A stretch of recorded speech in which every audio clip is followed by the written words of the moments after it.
औलाद वास्ते जनानी ने इतना वड्डा कदम चुक लिया, बंदा सोच के ही डर जाता। जे जनानी च कोई मसला आवे ना तो मुड़े वाले गल्लां मार मार के मार देंदे या उन्होंने तलाक दे देंदे। जे मुड़े च कोई मसला आवे जनानी भी चुप करके गुजारा कर लेंदी, मुड़े वाले भी अगू कोई गल नहीं करते। इस तरह इत्थे एक यूरोप फैमिली सी, उन्हें अपने बच्चे की शादी करनी सी, उन्होंने लैके पाकिस्तान गए, जाके रिश्ता ढूंढे, रिश्ता उन्होंने बड़ा चंगा लभ गया, गरीब घर की कुड़ी सी, पढ़ी लिखी सी। उन्हें आख्या जी रिश्ता सानू मंजूर है, उन्हें फटोफट अपने बच्चे की शादी की, आपू वापस आ गए। बाद जनाब कुड़ी का वीज़ा अप्लाई किया, कुड़ी भी इत्थे पहुंच आई। कुड़ी गरीब घर की बड़ी खुश सी कि मैं इत्थे बाहर पहुंचे। बाहर आके उन्हें सस सहुरे की रज खिदमत की है।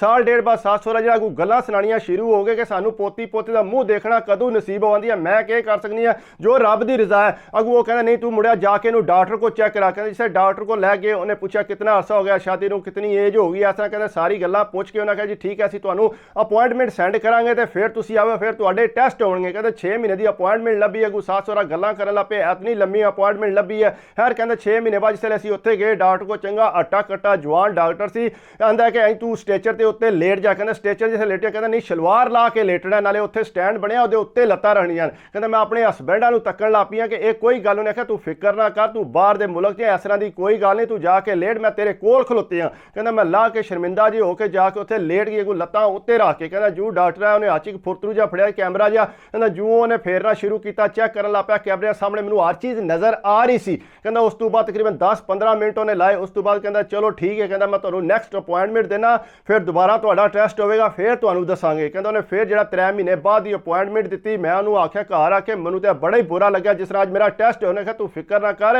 ये बाहर के मुल्कों जो मशीनरी बहुत तेज़ है, साढ़े वास्ते कोई ना कोई बेहतरी होगी। कहते मैं चुप कर, मैं क्या गल करनी, सारी गल है मेरा हसबैंड नाल सी। कहता 3 महीने बाद जिसे फिर गया, फिर वही डॉक्टर सी नाल, उहदे एक जनानी सी। कहता पहला वो चेक करता रहा अंदरों, बाद चो जनानी हथ मार के ते सारा टेस्ट करती रही है। उस तो बाद उन्हें गोलियां दित्तियां ने। कहते जी 6 महीने तुसां गोलियां खानियां ने, उस तो बाद जो तुसां सानूं दसना कोई फर्क पिया या नहीं पिया।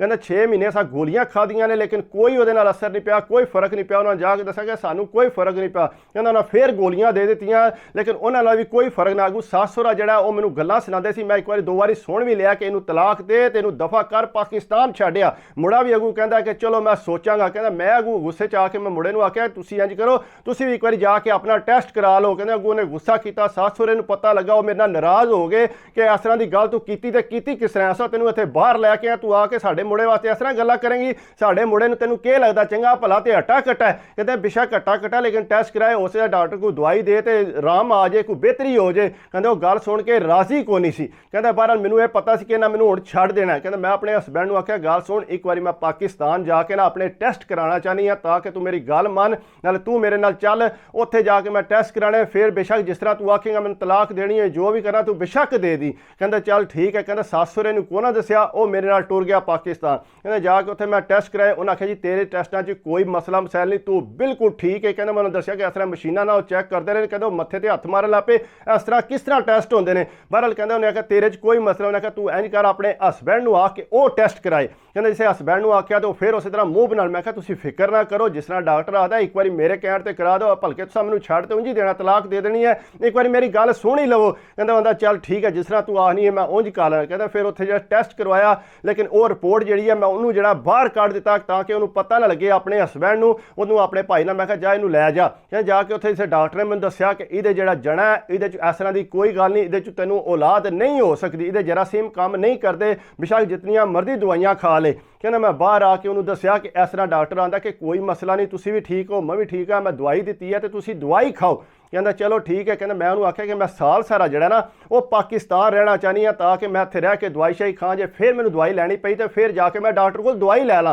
उन्हें आख्या ठीक है कोई मसला नहीं, मैं टुर जाना वापस। कहना वापस आ गया। तकरीबन 2 महीने बाद उन्हें फिर अपने जने नूं बुलाया, तुसीं जल्दी जल्दी आवो, हुण जिहड़ा सानूं उम्मीद है कि काम हो जाएगा। कहना जिसले जना वापस आया, फिर आके उन्होंने जने ने भी 1-2 गोली खुआई, 1-2 आपू खाधी। बाद जना जिसले वापस गया, मैं उन्होंने कॉल करके दस्या कि सानूं आस उम्मीद लग गई है, बजाते खुद जिहड़ा वो लैटर बनिया सी वो भी भेजा कि यह लैटर सानू लभा, ये तो लिखा कि पॉजिटिव है हर्ष है। कहते जना बड़ा खुश हो गया, सस सहुरा बड़े खुश हो गए, फिर ठीक ठाक मेरे नाल गल्लां करन लग पे। कहते बहरहाल मैं इस तरह करदे तकरीबन 4 महीने उत्थे पाकिस्तान रह के ते उस तो बाद ਜਿਹੜਾ मैं वापस ਇੱਥੇ आ गई बाहर। ਕਹਿੰਦੇ ਬਾਹਰ ਆਏ ਆ ਕੇ ਜਿਹੜਾ ਅਸੀਂ ਬੜੇ ਖੁਸ਼ ਸਾਂ ਸਾਰੇ। ਕਹਿੰਦੇ ਜਿਹੜਾ ਜਣਾ ਵੀ ਬੜਾ ਮੇਰੀ ਕੇਅਰ ਕਰਦਾ ਸੀ, ਅਗੂ ਸੱਸ ਸਹੁਰਾ ਵੀ ਮੇਰੀ ਜਿਹੜਾ ਬਹੁਤ ਜ਼ਿਆਦਾ ਕੇਅਰ ਕਰਨ ਲੱਗ ਪਏ ਸੀ। ਕਹਿੰਦੇ ਖਾਣ ਪੀਣ ਨੂੰ ਚੰਗੇ ਤੋਂ ਚੰਗਾ, ਫਰੂਟ ਚੰਗੇ ਤੋਂ ਚੰਗਾ, ਬੜੇ ਮੈਨੂੰ ਲਾਡ ਲਟਾਉਣ ਲੱਗ ਪਏ ਸੀ। ਭਲਾ ਇਸ ਤਰ੍ਹਾਂ ਮੇਰੀ ਉਹ ਕਦਰ ਕਰਨ ਲੱਗ ਪਏ ਸੀ। ਕਹਿੰਦੇ ਪਰ ਜਿਸ ਵੇਲੇ ਡਿਲੀਵਰੀ ਹੋਈ ਕਹਿੰਦਾ ਉਸੇ ਤਰ੍ਹਾਂ ਹੀ ਭਾਈ ਹੀ ਆਏ ਸੀ ਆ ਕੇ ਉਹ ਡਿਲੀਵਰੀ ਕਰਦੇ ਨਾਲ ਹੀ ਉਹਨਾਂ ਦੇ ਜ਼ਨਾਨੀ ਸੀ। ਕਹਿੰਦੇ ਪਰ ਮੈਨੂੰ ਨਾਰਮਲ ਸੀ ਕਿਉਂਕਿ ਮੇਰੀ ਜਿਹੜੀ ਆ ਔਲਾਦ ਹੋ ਰਹੀ ਸੀ। ਕਹਿੰਦੇ ਜਿਸ ਵੇਲੇ ਔਲਾਦ ਹੋ ਗਈ ਆ ਤਕਰੀਬਨ 3-4 ਮਹੀਨੇ ਬਾਅਦ ਉਹ ਆਉਂਦੇ ਨੇ ਕਿ ਇਹ ਜਿਹੜਾ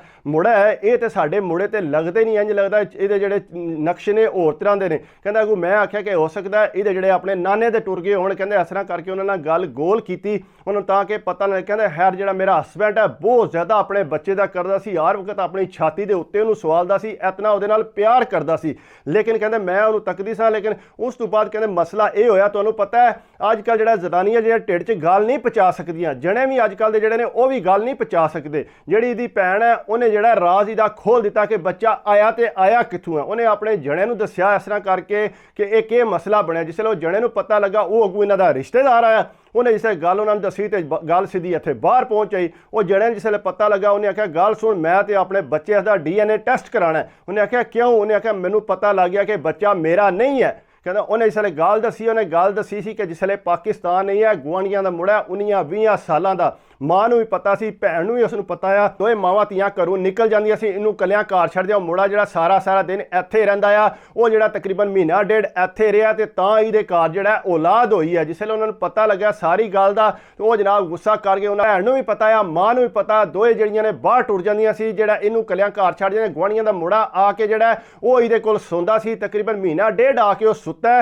ਤੇ ਤਾਂ ਇਹਦੇ ਘਰ ਆਸਮੀਦ ਲੱਗੀ ਹੈ। ਉਹ ਜਿਸ ਵੇਲੇ ਉਹਨਾਂ ਨੂੰ ਪਤਾ ਲੱਗਿਆ ਉਹ ਤੇ ਬੜਾ ਗੁੱਸਾ ਕਰ ਗਏ। ਉਹਨਾਂ ਕਿਹਾ ਗੱਲ ਸੁਣ ਅਸਾਂ ਤੇ ਤੈਨੂੰ ਰੱਖਣਾ ਹੀ ਕੋਈ ਨਹੀਂ, ਜਿਹੜਾ ਤੂੰ ਕੰਮ ਕੀਤਾ ਹੈ ਇਸ ਦੀ ਵਜ੍ਹਾ ਤੂੰ ਮੈਂ ਤੇ ਮੇਰਾ ਬੱਚਾ ਹੀ ਨਹੀਂ ਹੈ ਤੇ ਇਹਨੂੰ ਬਾਹਰ ਲੈਂਦਾ। ਕਹਿੰਦੇ ਬਾਹਰ ਉਹਦੇ ਡਾਕੂਮੈਂਟ ਉੱਥੇ ਬਣ ਗਏ ਸੀ, ਜਿਸ ਵੇਲੇ ਬੱਚਾ ਹੋ ਜਾਏ ਤੇ ਫਿਰ ਉਹਨੂੰ ਵਾਪਸ ਨਹੀਂ ਤੋਰ ਸਕਦੇ। ਉਹ ਕਹਿੰਦੇ ਮੈਂ ਕੀ ਕਰਦੀ, ਮੈਂ ਮਜਬੂਰ ਸਾਂ, ਇਹਨਾਂ ਮੈਨੂੰ ਵਾਪਸ ਤੋਰ ਦੇਣਾ। ਅਸੀਂ ਬੜੇ ਗਰੀਬ ਘਰ ਦੇ, ਸਾਡੇ ਕੋਲ ਹੋਰ ਕੋਈ ਚਾਰਾ ਨਹੀਂ ਸੀ। ਮੈਨੂੰ ਪਤਾ ਕਿ ਮੈਂ ਬਹੁਤ ਵੱਡਾ ਗਲਤ ਕਦਮ ਚੁੱਕਿਆ ਲੇਕਿਨ ਮੇਰੇ ਕੋਲ ਹੋਰ ਹੱਲ ਕੋਈ ਨਹੀਂ ਸੀ। ਜਿਸ ਵੇਲੇ ਆਪਣੇ ਜਣੇ ਦਾ ਸੁਣਿਆ ਕਿ ਉਹਦੀ ਰਿਪੋਰਟ ਇਸ ਤਰ੍ਹਾਂ ਦੀ ਹੈ ਤੇ ਮੈਂ ਹੋਰ ਕੀ ਕਰਦੀ, ਮੈਂ ਅੱਕ ਕੇ ਫਿਰ ਇਹ ਕੰਮ ਕੀਤਾ ਤੇ ਉਹ ਜਨਾਬ ਉਹਨੇ ਜਣੇ ਨੇ ਫਿਰ ਉਹਨੂੰ ਤਲਾਕ ਦੇ ਦਿੱਤੀ। ਲੇਕਿਨ ਉੱਥੇ ਦੇ ਜਿਹੜੇ ਉਹਨੂੰ ਡਾਕੂਮੈਂਟ ਬਾਹਰ ਦੇ ਲੱਭ ਗਏ, ਨਾਲ ਉਹਦਾ ਬੱਚਾ ਵੀ ਜਿਹੜਾ ਉਹਨੂੰ ਵੀ ਲੱਭ ਗਏ ਸੀ। ਉਹਨਾਂ ਬੜੀ ਕੋਸ਼ਿਸ਼ ਕੀਤੀ ਹੈ ਕਿ ਇਹਨੂੰ ਕਿਸੇ ਤਰੀਕੇ ਨਾਲ ਵਾਪਸ ਪਹੁੰਚਾਈਏ ਲੇਕਿਨ ਉਹ ਵਾਪਸ ਜਿਹੜਾ ਨਹੀਂ ਗਈ। ਕਿਉਂ ਵਾਪਸ ਜਾਣਾ ਸੀ? ਜ਼ਾਹਿਰੀ ਗੱਲ ਉਹਨੂੰ ਡਾਕੂਮੈਂਟ ਲੱਭ ਗਏ ਸੀ, ਬੱਚਾ ਉਹਦਾ ਉੱਥੇ ਬਾਹਰ ਪੈਦਾ ਹੋ ਗਿਆ। ਜੇ ਬੱਚਾ ਬਾਹਰ ਪੈਦਾ ਹੁੰਦਾ ਫਿਰ ਡਾਕੂਮੈਂਟ ਲੱਭ ਜਾਂਦੇ, ਫਿਰ ਬੰਦੇ ਨੂੰ ਡਿਪੋਰਟ ਵਗੈਰਾ ਨਹੀਂ ਕਰਦੇ।